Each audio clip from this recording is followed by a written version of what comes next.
ciiko cia Uhaguku wa Ugitiri kaunti ya Samburu ithiete na mbere kuongerereka.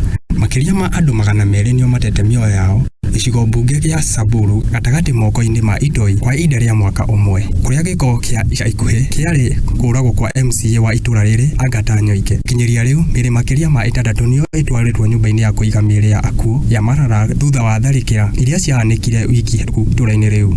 Heinous acts and the wanton loss of lives and destruction of property at the hands of merciless bandits.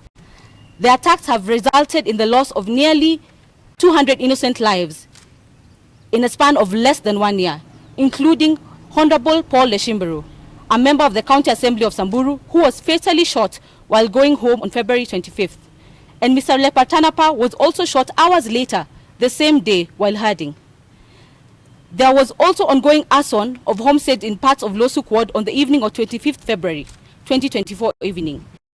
Nikumana na tharikira ici kuria kiama kia ataramu aria mariti na andiki a mohoro moritie thirikari nene yoe ikinya ria ihenya niguo kugacirithia ugitiri kaunti ya Samburu. Victoria Sadimu uria ni muikari giti kia ataramu kaunti ya Samburu yakomithitie giko kiu kia unyamu kia njuragano iria irahanika Samburu. Initially intended to steal animals, these attacks have evolved into deliberate attacks on human life. The economic and social consequences are severe. People are compelled to flee their homes and land in dread, abandoning their daily routines and livelihoods in a desperate bid for safety. The very essence of our existence, our bread basket, is under attack, threatening the very sustenance of our community. Kiama kiu kia ataramu nigikomithitie thirikari ya kaunti iyo kuria maugite ni magondereire wira-ini wao wa kuiga thayo makihoya thirikari nene kuingirira na gwetha kihonia kia tharikira ici. Ona gukiri uguo Loekeu Leakono uria ni mumemba kiama-ini giki ni augite ati maabitha a borithi ni mabatie gutea aikari hari kuiga thayo thekia wa muthiki wa kinduriri kuria oritie thirikari eke uthuthuria wa njuragano iria irekika mwena ucio. The Kenya government security forces should respect the rights and safety of all citizens regardless of the background.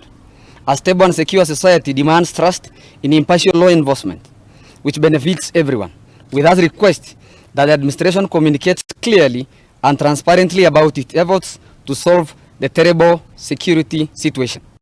Ne uge unyititwo mbaru ni Nelson Nezogol uria uritie thirikari eige ugitiri niguo ciekota ici kana hanike ringi agithitanga minister wa ugitiri wa thiini Kindiki kwaga gukorwo na kanio hari gutungatira a Kenya. They are protecting all other Kenyans. We urge the CS Interior, CS Kindiki, to come out clearly and defend our people the way he was protecting his people.